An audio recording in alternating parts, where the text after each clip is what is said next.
My name is Diane Calloway. I'm 58 years old, and the night I finally stopped pretending I couldn't understand a word of Italian was the same night I saved my son's engagement and found out exactly who I had been hiding myself from all along.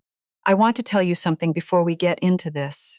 I've been sitting on this story for almost a year now, turning it over in my mind the way you turn over a stone you found in a river, looking at it from every angle, trying to figure out if it still belongs to you, or if the water already carried the best parts away. It belongs to me. I'm keeping it. If you're listening from somewhere far away, drop your city in the comments so I can see how far this has traveled. And please stay with me until the end. I should tell you about the job first, because the job explains everything. For 19 years, from 1993 to 2012, I worked as a certified legal interpreter for the Connecticut Superior Court system. Italian primarily, occasionally French, sometimes Spanish when they were short-staffed, though my Spanish was always functional rather than elegant, and I knew it. Italian was the language I had grown up half inside. My grandmother, Nonna Rosa, had come over from Calabria in 91 and never fully surrendered to English. She died when I was 24, and by then her voice was so deeply embedded in my ear that Italian didn't feel like a foreign language. It felt like a frequency I was born able to receive. I won't romanticize the job. Legal interpreting is not glamorous work. You sit in courtrooms for hours, sometimes translating testimony so painful you carry it home without meaning to. You interpret for people who are frightened or lying or both. You learn very quickly that language is not just words, it's the architecture of what people are trying to hide. A slight hesitation before a verb, the way someone drops their eyes when they switch tenses. You spend enough years in that room, and you stop hearing what people say and start hearing what they mean. My ex-husband, Patrick Calloway, used to joke that living with me was like living with a human lie detector. He said it affectionately at first. Later, he said it the way people say things they mean, but won't take responsibility for meaning. We divorced in 2017, 22 years of marriage, which is long enough that the divorce didn't feel like a fracture so much as a slow geological shift. The ground just finally admitted it had been moving the whole time. I won't give you the full anatomy of that. The important thing is that when it was over, I moved out of the house in Westport we'd shared since 1998 and into a smaller place in Fairfield, a 3-bedroom colonial that was too big for one person and exactly right for someone who needed space to remember who she was without anyone else's noise filling the rooms. Ryan was 31 by then. He'd gotten his structural engineering license the year before the divorce was finalized, and he was already building a name for himself at a mid-sized firm in Stamford. I had done something right there, whatever else I had gotten wrong. He called every Sunday without being reminded. He remembered my birthday without a calendar alert. He was, without qualification, the best thing I had ever made. I left the interpreting work in 2012, not because I was forced out, but because I was tired in a way that had nothing to do with hours. After 19 years of sitting inside other people's worst moments, I needed to be somewhere quieter. I transitioned into private consulting, helping law firms prepare for international depositions, reviewing translated documents for accuracy, training younger interpreters who came up through the certification program. The work was steadier, less emotionally expensive, and paid better than the court system ever had. But I stopped speaking Italian out loud. That's the part I didn't fully understand until much later. I still read it. I still watched Italian television sometimes late at night, Rai programming, old films, the kind of thing that feels like a hand on your shoulder when you're alone in a house that echoes. But I stopped speaking it the way you stop calling an old friend. Not because anything happened, exactly, but because the shape of your life gradually stops including them, and one day you realize it's been years and the silence has become its own kind of decision. Patrick had never learned Italian. In 22 years, he'd picked up maybe 40 words, and 30 of them were food. I think somewhere in the long geography of our marriage, I had learned to keep that part of myself folded up and put away the way you put away a good coat that doesn't match anything you currently own. It was still there. It still fit. I just stopped reaching for it. Ryan knew I had worked as an interpreter. He knew I spoke Italian. But knowledge and understanding are not the same thing. And I think for most of his life, the fact of his mother's Italian was one of those abstract biographical details that lives in the background. Technically present, never quite real. That changed on a Wednesday evening in late March of 2026, when he called me from his apartment in Stamford and said, without preamble, Mom, I need to tell you something, and I need you to be genuinely happy for me, not just politely happy. I told him I would do my best. I asked Valentina to marry me, he said. She said yes, I was genuinely happy, not just politely happy. Valentina Greco had been in Ryan's life for 2 years. And in that time, I had seen her 3 times and liked her more with each meeting. She was 33, a structural engineer like Ryan. They'd met at a conference in Boston, which was either romantic or deeply on brand, depending on how you looked at it. She was warm and direct and laughed easily and looked at my son with the kind of attention that meant she was actually seeing him, not a version of him she'd assembled from what she needed him to be. Her family was from Milan. Her parents, Roberto and Silvana Greco, still lived there, in the apartment near Corso Buenos Aires where Valentina had grown up.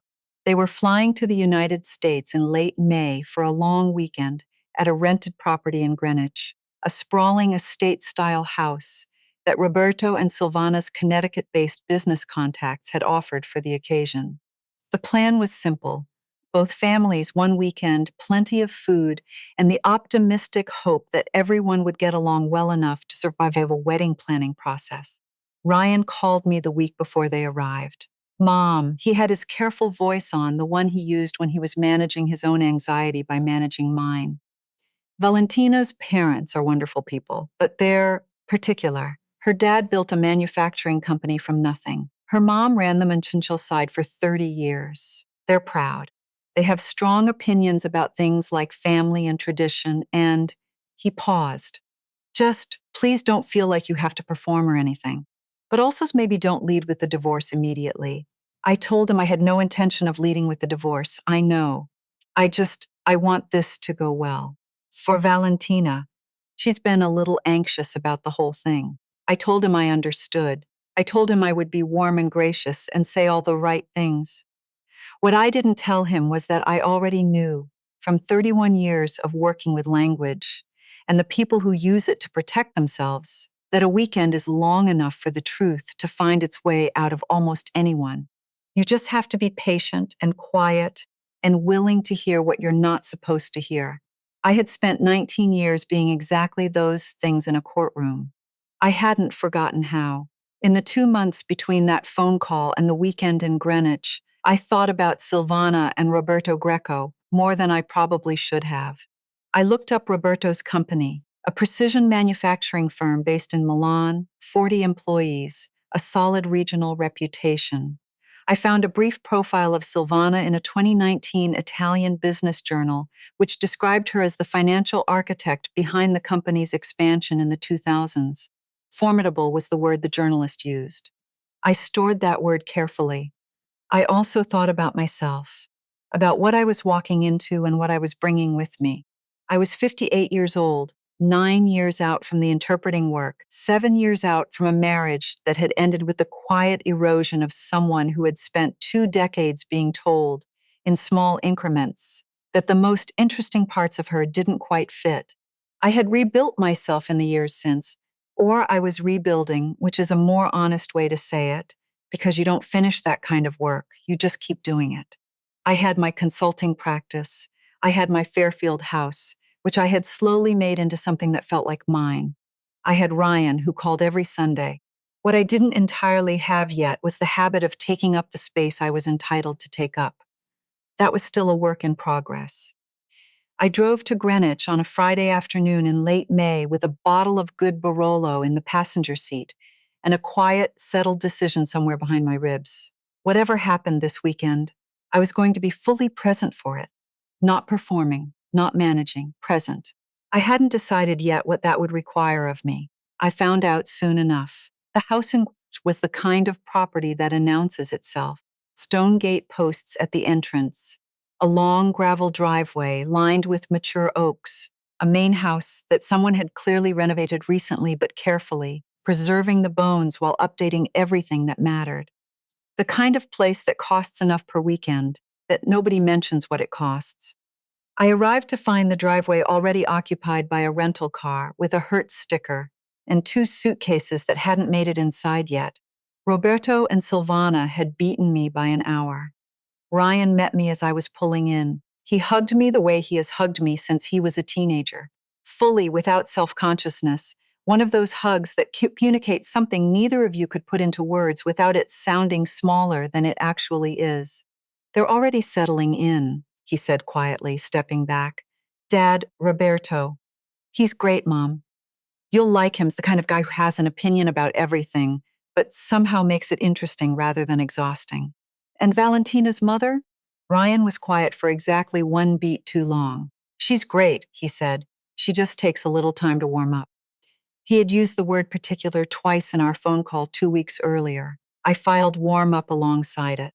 Silvana Greco was not what I had expected, though I'm not sure what I had expected. She was 62, trim and immaculately dressed even for a casual Friday arrival. Dark, tailored trousers, a cream silk blouse, jewelry that was understated in the way that genuinely expensive jewelry is understated, never announcing itself. She air-kissed both my cheeks when we were introduced in the foyer and said, in accented but precise English, Diane, we have been hearing so much about you. Ryan speaks of you constantly. Her smile was warm in a professional way. Correct temperature, careful placement, the eyes were assessing. Roberto was easier. He was 65, silver-haired, with the handshake of a man who had spent decades in rooms where handshakes meant something. His English was more accented than Silvana's, but considerably more relaxed. He said, Ryan tells me you worked in the courts for many years. This is interesting work, yes? You must know how to read people very well. He said it with what seemed like genuine curiosity rather than the mildly competitive edge that question sometimes carries from strangers. I said that I had learned a few things over the years. Valentina pulled me aside before dinner to help set the outdoor table, which I suspected was partly genuine and partly a deliberate extraction from the main group. She was wearing a pale blue linen dress, and her dark hair was loose, and she looked the way people look when they're carrying excitement and anxiety in roughly equal measure and not entirely sure which one is winning. Thank you for coming, she said, handing me a stack of linen napkins. This means a lot to Ryan and to me. I told her it meant a lot to me too. And I meant it. My parents are. She folded a napkin with practiced precision and didn't look up. They love Ryan, they do. My dad told me last night that he can see why I chose him. But my mom has a picture in her head of what things should look like. And sometimes reality needs a little time to catch up to that picture. I said I understood that particular dynamic. She'll come around, Valenti said. She always does. She just needs to see things for herself rather than being told them. We had drinks on the back terrace before dinner. The property backed up to a wooded ridge, and in the early evening light was filtering through the oaks in long, horizontal bars, warm and unhurried. The six of us settled into the careful first evening conversation that everyone performed slightly, all warmth and surface, nothing yet at stake. Roberto asked Ryan about a bridge project in New Haven that had been in the local papers. Ryan lit up the way he always does when someone asks about work he's genuinely proud of, and the two of them fell into a surprisingly detailed back and forth about structural load distribution that made Valentina and me exchange a quiet look across the table. Silvana sat beside me on the low terrace wall. She asked about my consulting work. I explained it briefly. Legal document review, interpreter training, deposition preparation for international litigation. And before that, the court work, she said. How many languages? Italian and French primarily. Some Spanish. She nodded with a particular quality of nod that processes information and assigns it a value simultaneously. Italian is a useful language for legal work, she said, precise when it needs to be, emotional when it wants to be. I agreed that it could be both. She smiled, that same professionally warm smile, and turned slightly toward the view, in the way that people turn when they've decided a conversational thread is finished. That was the last thing she said to me in English for the next 3 hours. Twist 1. The sealed room Opensit began during dinner. The table was set inside in a dining room with tall windows looking out toward the ridge. Valentina had cooked osobuco from a recipe she said her grandmother had written on an index card sometime in the 1970s, which she'd been making since she was 12 years old. It was extraordinary. Roberto told her so in English, then said something to Silvana in Italian about the saffron in the risotto, low and genuinely approving. Silvana replied in Italian. Roberto answered. And then, between themselves, they simply stayed there in their own language, in the comfortable shorthand of two people who had been married for 38 years, and who, in the presence of people they believed spoke no Italian, had no particular reason to switch back. I understood every word. I sat at my end of the table across from Roberto, with Ryan on my left and Valentina beside him, and I heard everything that passed between Robertos and Silvana for the next 40 minutes. And I said nothing, and I watched my reflection in the dark window glass to make sure my face was showing exactly what it was supposed to show. Pleasant, engaged, entirely ignorant.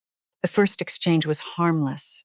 Roberto said the Osso Buco reminded him of a restaurant near Porta Venezia that had closed during COVID, and Silvana said she had been thinking the same thing, and they were both briefly sad about it in the fond retrospective way of people mourning a good meal they can never have again.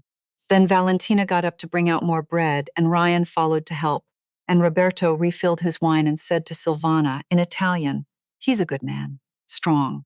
You can see it in how he carries himself." Silvana said, "Yes, his work is impressive. I looked at the New Haven project before we came. He knows what he's doing." "So what is the concern?" Roberto said. He said it gently, the way he said everything, not challenging her, just following the thread he knew was there. Silvana turned her wine glass slowly on the tablecloth. "The mother," she said. Roberto waited. "She seems diminished," Silvana said. "I don't mean that unkindly. She's clearly intelligent. But there's something I don't know. She went quiet a long time ago and hasn't found her way back. You can see it, the way she holds herself, the way she answers questions, always careful, always the minimum. A woman who has been told to take up less space." She paused. "I worry about what that teaches a son, about what a woman is supposed to be." Roberto was quiet for a moment. "That seems like a conclusion drawn from very little information," he said. "I know. I'm not wrong, though." I took a sip of my water. My hand was steady. I had spent 19 years keeping my face a neutral surface in rooms where far worse things were said, and I had not lost the skill. But this was different from a courtroom. In a courtroom, what you heard was not about you. The thing about being fluent in a language that the people around you believe you don't speak is that you develop a very particular kind of double vision. You hear two conversations simultaneously, the surface one, conducted in the shared language for everyone's benefit, and the real one, running underneath it like a current beneath ice. I had experienced this in courtrooms when defendants would whisper to each other in Italian during testimony, apparently forgetting or not caring that the interpreter was 6 feet away. They would say things they would never have said in English, about the witnesses, about their attorneys, about their own culpability. I would sit with my face perfectly still and translate what was being said for the record and hold the other things privately, knowing that what people reveal when they think they're unheard is often the truest version of what they are. That Friday evening, as dinner continued and Ryan and Valentina came back with the bread and the conversation returned to English, I sat with 2 full layers of information and chose, consciously, to do nothing with either of them yet. There was more. After dinner, when Valentina and Ryan were doing dishes, and Roberto had stepped outside to call a business associate in Milan, Silvana sat in the living room with a cup of coffee and her phone. I sat across from her with my own coffee, and we had the pleasant surface-level conversation of two people being careful with each other. She asked about Ryan's childhood. I told her about the years in Westport, about his early fascination with how bridges worked, how he used to build elaborate structures out of whatever was available. Books, kitchen containers, pieces of wood from the garage, and test them for load capacity with increasingly heavy objects until something finally gave way. She smiled genuinely at that, the first fully unguarded smile I'd seen from her all evening. Valentina was the same, she said, with geometry. She used to rearrange the living room furniture to prove a point about angles. She paused. They are well matched. This is not something I say lightly. I told her I agreed entirely. Roberto came back inside and Silvana said something to him in Italian, a brief, unremarkable domestic exchange about whether he wanted more coffee. He said no. She said fine. He sat down. And then, because the evening was winding down, and because they were tired from travel, and because they genuinely believed there was no reason to be careful, they had a conversation in Italian that lasted perhaps 8 minutes, and that I have turned over in my mind every day since. Silvana said she wanted to talk to Roberto about something she'd been thinking about since they arrived. He said, "The mother." She said yes. He said he thought she was being unfair. She said, "I'm not being unfair, I'm being honest. There's a difference." She set down her coffee. Ryan is exceptional. He's going to have an exceptional career. Valentina is exceptional. Their children will be exceptional. And I want those children to have a grandmother who can give them something, a sense of themselves, of where they come from, of what women are capable of. Not someone who, she stopped, Roberto said quietly. Finish the sentence. Not someone who spent 30 years disappearing into a marriage and came out the other side with nothing to show for it, except good manners and a smaller life than she started with. The room was very still. Roberto looked at his wine glass. Silvana said, "I'm thinking about whether to speak to Valentina. Before the wedding, just a conversation about what she's marrying into, about whether the foundations are solid." Roberto said, "You mean whether the family is good enough. I mean whether the family is strong enough. There's a difference." A silence. "The wedding is in October," Roberto said. "There's time to see more." Silvana said, "That's not a no." I set my coffee cup down on the side table beside me without making a sound. My heart was doing something loud and complicated behind my ribs, but my breathing was even, and my face was showing exactly what it needed to show. A woman pleasantly present and entirely elsewhere. Ryan came back from the kitchen a few minutes later, and the conversation folded smoothly back into English, and we talked for another half hour about nothing consequential. Then I said goodnight and drove the short distance to the guest cottage at the edge of the property, and I sat on the edge of the bed for a long time in the dark, not sleeping, not quite awake, just thinking. I thought about the 19 years in the courtroom. I thought about Patrick's voice toward the end of our marriage. "You're too controlled, Diane. It's like living with someone who has a professional distance from their own life." And how I had taken that as a criticism rather than a description of something I had learned to do in order to survive rooms that would have broken me otherwise. I thought about Ryan's careful voice on the phone the week before. "Please don't feel like you have to perform," and how easily I had reassured him, and how it had not once occurred to me to ask what he needed me to actually be, rather than carefully not be. Silvana was not entirely wrong about me. That was the part that sat in my chest like a stone. She was wrong about what it meant, and she was planning to speak to Valentina before the wedding in October, that I could not allow. Twist 2. The thing ran doesn't know the next morning, Saturday. I woke early and walked the property's perimeter before anyone else was up. The air was cool and clean, the light just clearing the ridge, a pair of red-tailed hawks riding a thermal above the tree line. I walked and thought and arrived at a decision. I was not going to say anything yet, not because I was afraid, not because I was trying to protect anyone's feelings in the fragile, temporary way that produces more damage than the original thing you were protecting against. But because I have spent enough years working with language to know that timing is not a minor element of communication.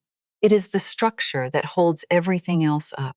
Say the right thing at the wrong moment, and it becomes the wrong thing. Wait for the right moment, and the same words land entirely differently. I needed the right moment.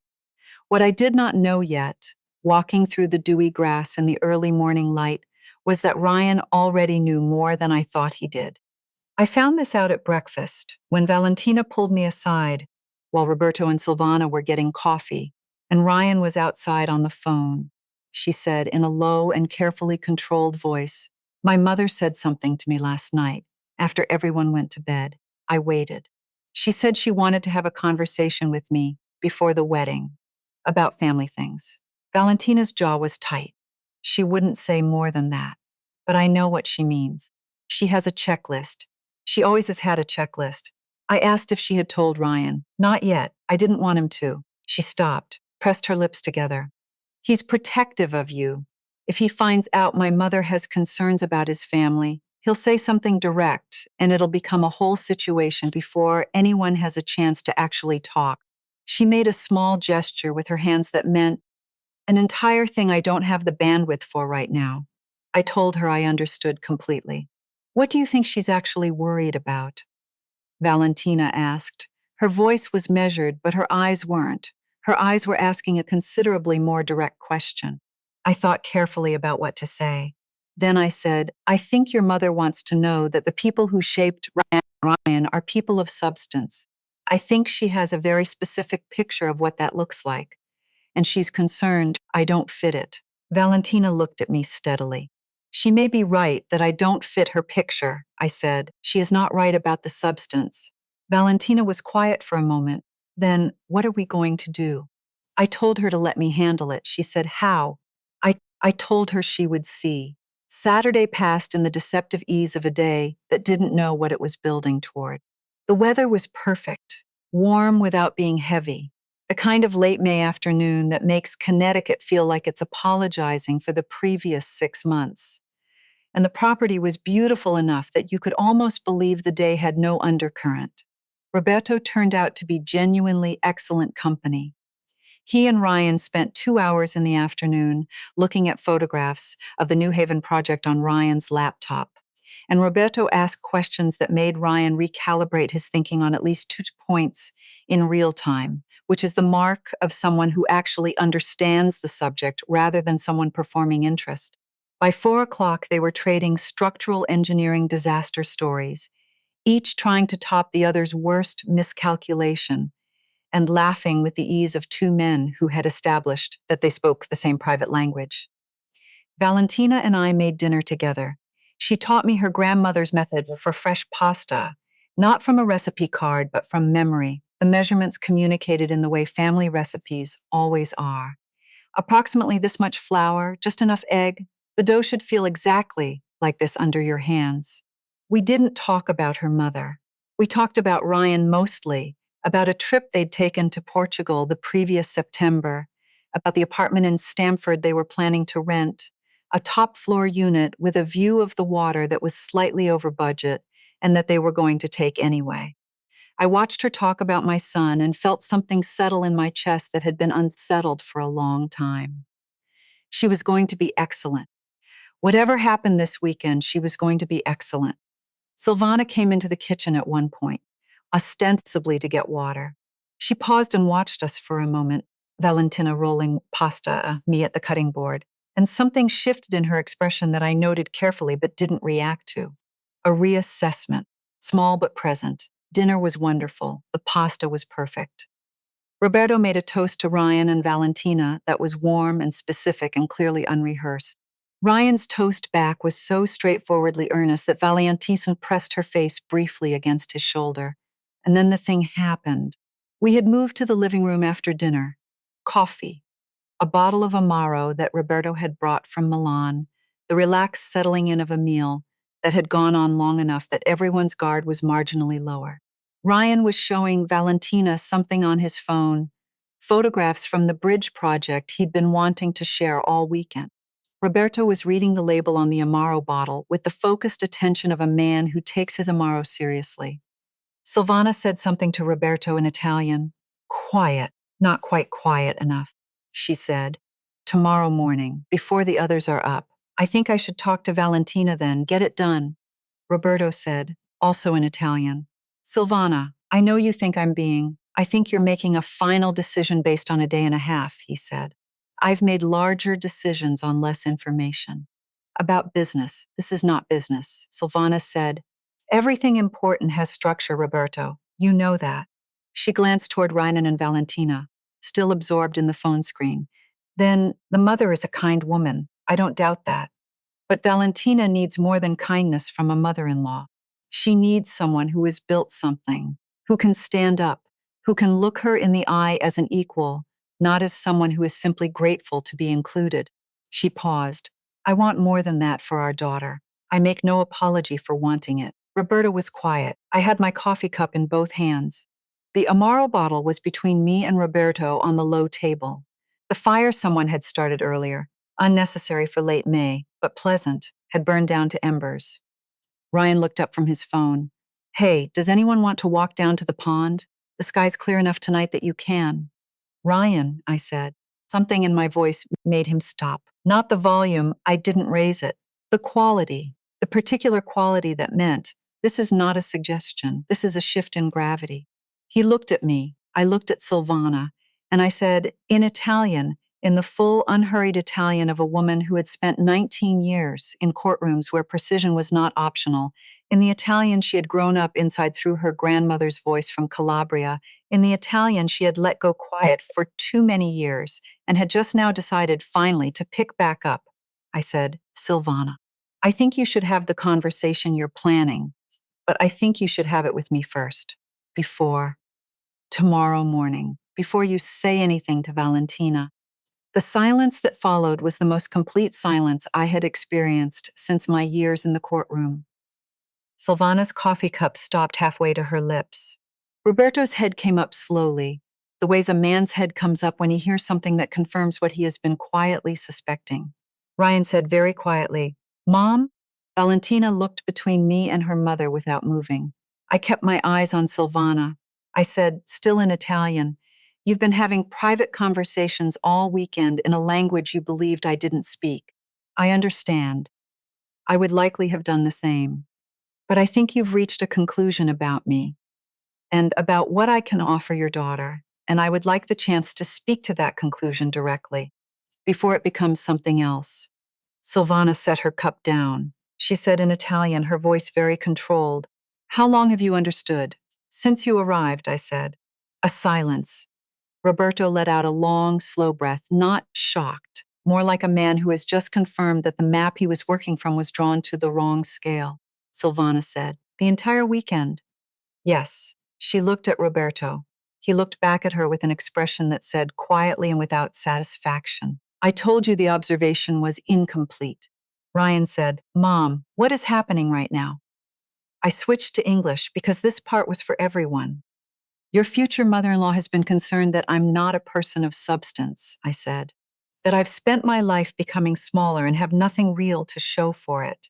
That Valentina deserves a stronger foundation on her husband's side. I looked at Ryan steadily. She is not entirely wrong that I went quiet for a while. She is wrong about why.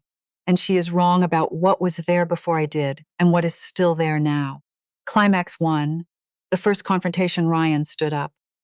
Not aggressively, he was not built for aggression, but he stood because he was the kind of man who needed to be on his feet for the things that mattered most.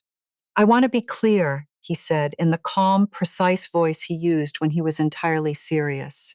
Whatever concerns exist about my family, they should have been raised directly, not in a language you assume no one else understood, not as a planned conversation for tomorrow morning before anyone was awake. Silvana opened. I'm not finished, Ryan said. Not loudly, just completely. Valentina put her hand on Ryan's arm, not to stop him, but to be beside him. I noted that. I noted it carefully. Ryan said, My mother spent 19 years in courtrooms as a certified legal interpreter. She speaks Italian and French fluently. She raised me, largely on her own after 2017, without ever once asking me to carry weight that wasn't mine, or take sides in something that had nothing to do with me.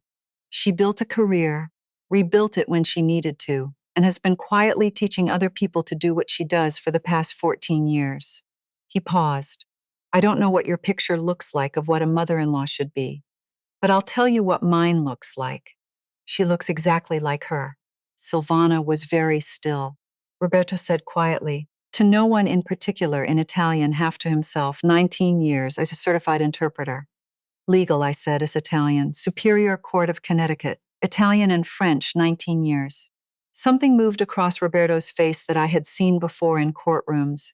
The expression of a person who has just recalculated an entire situation and found that the previous calculation was significantly off. It was not embarrassment exactly. It was more like the moment when a map turns out to have been drawn at the wrong scale, and everything you thought you knew about the distances is wrong. He said to Silvana in Italian, I told you the observation was incomplete. Silvana said nothing for a long moment. Then, in English, addressing me directly for the first time, without the buffer of her private language, I owe you an apology. Not yet, I said quietly. I would like to finish what I started. Climax 2, he speaks for herself. He set my coffee cup down on the table. I had been a legal interpreter for 19 years. I had learned in that time that the most effective thing you can do in a room that has gone wrong is to slow everything down and say only what you mean, without apology and without performance. You're right that I went quiet, I said. You're right that there was a time when I had built something, a career, a language, a particular way of being present in the world, and then I let it get smaller and smaller, year by year, until I was no longer sure what was left. Some of that was the marriage. Some of it was a choice I made consciously, to put Ryan first in a way that eventually meant putting myself last. I've been finding my way back from that for several years now. I paused. But quiet is not the same as empty. And a woman who has made herself smaller is not the same as a woman who has nothing. Silvana was listening. The professional warmth had been replaced by something more stripped down and honest. She was paying attention in a different way than she had been all weekend. The way people pay attention when they've stopped calculating and started actually hearing. I speak 2 languages fluently and a third well enough to be trusted with other people's most critical moments in them for nearly 2 decades, I said. I spent those years learning that what people say when they believe they're unheard is the truest thing about them.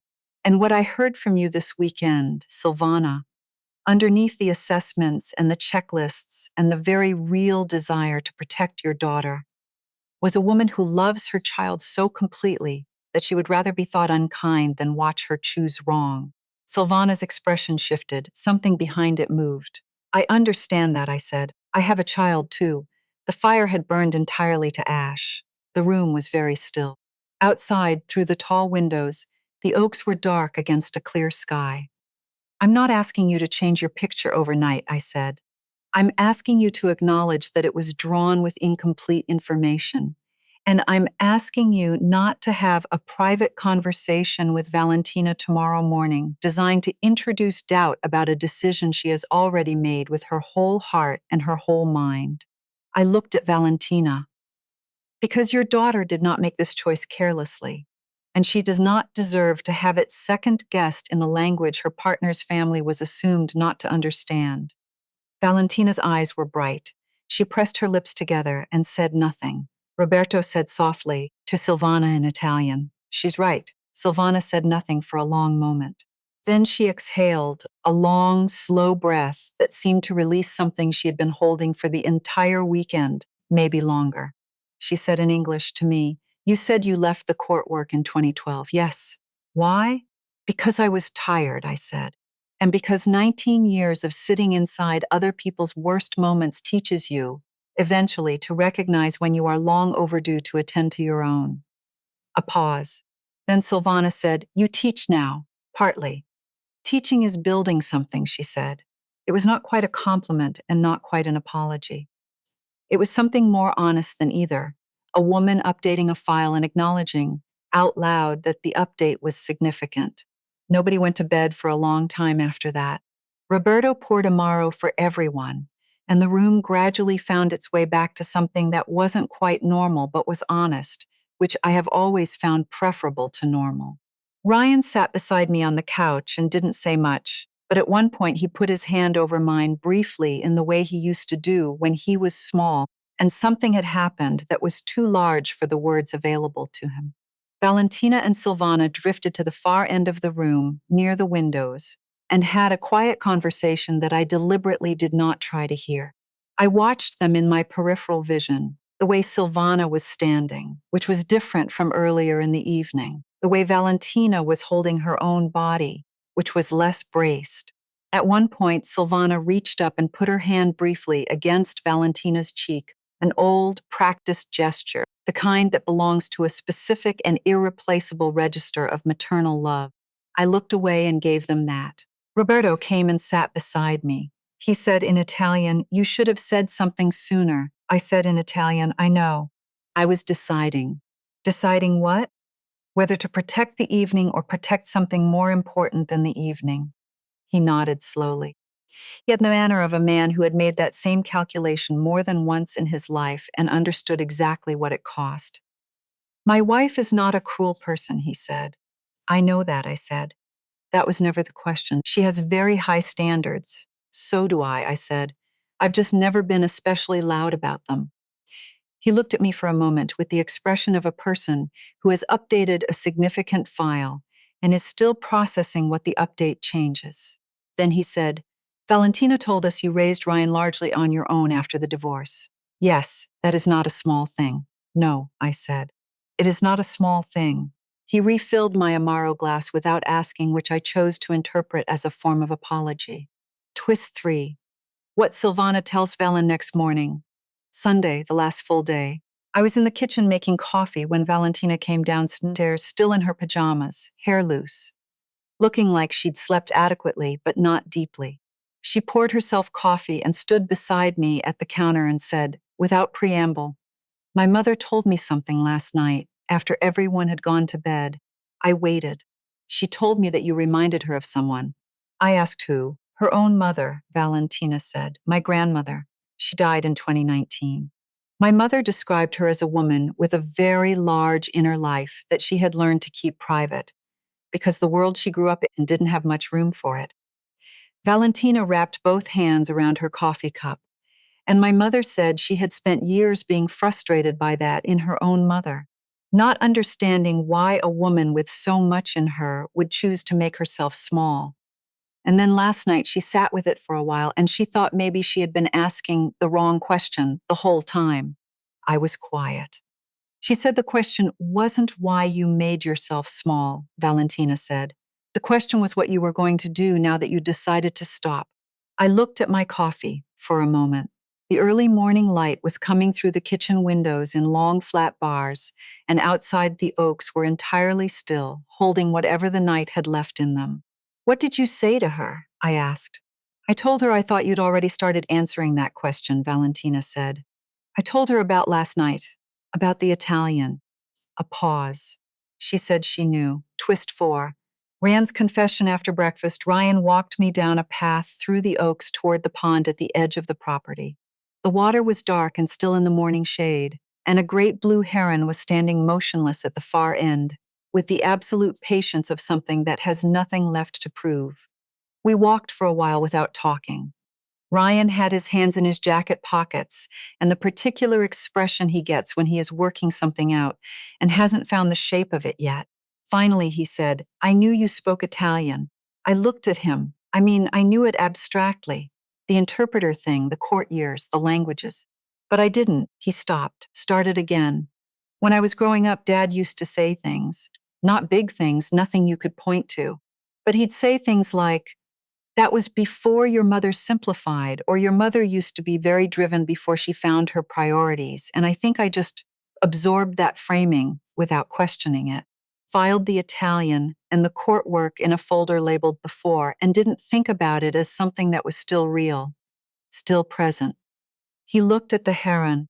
"Last night, watching you switch into Italian and hold that whole conversation, I had the strangest feeling, like I was meeting someone for the first time. Except it wasn't a stranger. It was just a part of my mother that I had accepted being told wasn't there anymore, that I had let someone else file away for me." His voice was careful but not entirely steady. "I should have pushed back on that when Dad said those things. I was old enough to know better." "You were a child," I said. "And then you were a young man who called his mother every Sunday without being reminded and never once asked her to carry his feelings about his parents' marriage. Don't you dare add Dad's framing to the list of things you're going to carry for me." That list is already too long and none of it is yours. He was quiet for a beat. Then he let out a breath that was almost a laugh. She's going to be good for you, I said. Valentina. She doesn't let things go unexamined. No, he agreed. She really doesn't. He paused. Is that a warning? It's a compliment, I said, to both of you. The heron lifted from the water, then in one long, unhurried motion, and flew low across the pond toward the tree line, and we watched it until it was gone. Neither of us said anything. Some moments don't need words added to them. Twist 5. Silvana's offer after lunch. Silvana found me on the back terrace where I'd been sitting with a book I wasn't really reading. She sat down across from me in one of the low Adirondack chairs, folded her hands in her lap with the precise composure of a woman who had decided what she was going to say and intended to say it without revision. I want to tell you something, she said. In English, this time deliberately. I set the book down. When Valentina was 26, she went through a very difficult period. Her career was not where she wanted it to be. A relationship had ended badly, and she had not seen it coming. She came home for 3 months, and I watched her disappear into herself in a way that frightened me. Silvana paused. She was looking out toward the ridge, and her voice had lost the professional quality it had carried all weekend. I handled it incorrectly. I had a picture of what she needed to do, and I pushed her toward it, and she pulled away, and we didn't speak properly for almost a year. I said nothing. It was the worst year of my life, she said. Not because she was angry at me, because I could see her struggling, and I had made it impossible for her to let me reach her. She looked at me directly. What I should have done was less talking and more simply being present, without an agenda, without a checklist. A pause. I forget that lesson sometimes. I forgot it this weekend. I said, she told me you reconciled. We did. But we lost time we didn't need to lose. She held my gaze. I made assumptions about you that I am not proud of. And I said things in Italian, in what I believed was a private conversation, that I would not have said to your face. That is the part I am most sorry for. Not just the content, though I was wrong there as well. The fact that I was willing to say things I would only say if I believed I couldn't be heard. That is not a standard I want to hold myself to. I thought about that for a moment. Then I said, for what it's worth, the things you said were not entirely unfair. The part about going quiet. The part about making myself smaller than I needed to be. I paused. I have been working on that for several years, but I'm not finished working on it, she said simply. None of us ever are. A silence settled between us that was, for the first time all weekend, genuinely comfortable. The kind of quiet that exists between two people who have said the hard things and come out the other side of them. Then Silvana said, Roberto and I would like you to come to Milan, before the wedding. We would like you to see where Valentina grew up, where she comes from. I looked at her, and I think, she said, choosing her words carefully, it might do you good to speak Italian in a room full of people who will hear it properly. Sometimes you need a room that fits the language you've been carrying. She paused. There is a restaurant near the Navigli. Roberto's cousin runs it. It has been there for 40 years. It is the kind of place where a woman who spent 19 years as a legal interpreter and raised a remarkable son on her own would be seen for exactly what she is. Another pause, not as someone who simplified, as someone who is considerably more than she has been given credit for, including by herself. I looked at my hands for a moment. The afternoon light was long across the terrace stones. Somewhere in the oaks, a wood thrush was singing, unhurried and precise, the way wood thrushes always sound like they have all the time in the world. Then I said in Italian, in the full, unguarded Italian I had been carrying for 31 years and had stopped offering to anyone, the Italian of Nonna Rosa's kitchen and 19 years of courtrooms and late-night Rai A films in a house that echoed. I said, I would be honored to come to Milan. Silvana's expression did something I had not seen it do all weekend. It simply opened, she said, in Italian, and now her voice had warmth that was entirely real. Good. I'll send you the name of the restaurant. Roberto's cousin is an impossible man with impeccable taste. You will either love him immediately or want to argue with him for an hour before you love him. Either way, you'll get along perfectly. I laughed. It came out louder than I expected, and it felt good. The kind of laugh that has been stored up for a while and is relieved to finally have somewhere to go. Before I left Sunday afternoon, Ryan walked me to my car. He stood with his hands in his jacket pockets, looking at the gravel, then at me with the expression he gets when she wants to say something carefully and is making sure he has it right before he opens his mouth. Mom, he said, I want to ask you something, and I need you to answer it actually. Not the way you answer things when you're trying to spare my feelings. I told him to go ahead. Are you okay? Not just this weekend, in general. Is there something you're building toward? Is there something ahead of you that you want? I thought about that for a real moment, not a polite one. The oaks were very still, and the light was doing what late May light does in Connecticut when it has decided to show off, long and gold and completely on your side. I said, I have been doing for the past several years what you do after a long time of making yourself smaller than you are. I have been getting used to my actual size again. I paused. It's slower than I would like, but I am not going backward. He looked at me. The Italian, I said. I'm going to use it again, properly, not just for work documents. I'm going to find a conversation group or a reading group or something that puts me in a room with it regularly. And I'm going to go to Milan in September before the wedding, and I'm going to eat at Roberto's cousin's restaurant and speak Italian to people who will receive it properly. I paused. And I am going to stop apologizing for the things that make me inconveniently more than people expected, Ryan said quietly. There it is. I looked at him. That's the answer, he said. That's the one I needed. He reached over and hugged me, the full hug, both arms, no reservation, the same hug he'd been giving me since he was 17. Against my shoulder, he said, I should have known better than to worry about you in a room full of Italian speakers. I laughed again. It echoed off the stone wall of the house and startled a pair of sparrows out of the oak nearest the driveway. I drove back toward Fairfield on the Merritt Parkway through the long corridor of oaks and maples that makes that drive feel, in late May, like passing through something alive and completely on your side. My phone in the cup holder lit up with messages one by one. Silvana, the name of Roberto's cousin's restaurant near the Navigli, with 3 specific dishes noted in brief and exacting detail, written in Italian. I read it at a red light in Greenwich and felt something in my chest that had been locked for a long time turn quietly open. Valentina, just so my mother literally never texts anyone restaurant recommendations. You've officially been inducted into something. I'm not sure what yet, but it's real.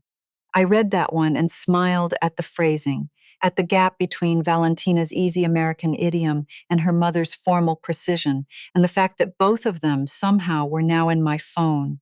Ryan, safe drive home. Call me when you get in. Love you. I put the phone down and drove.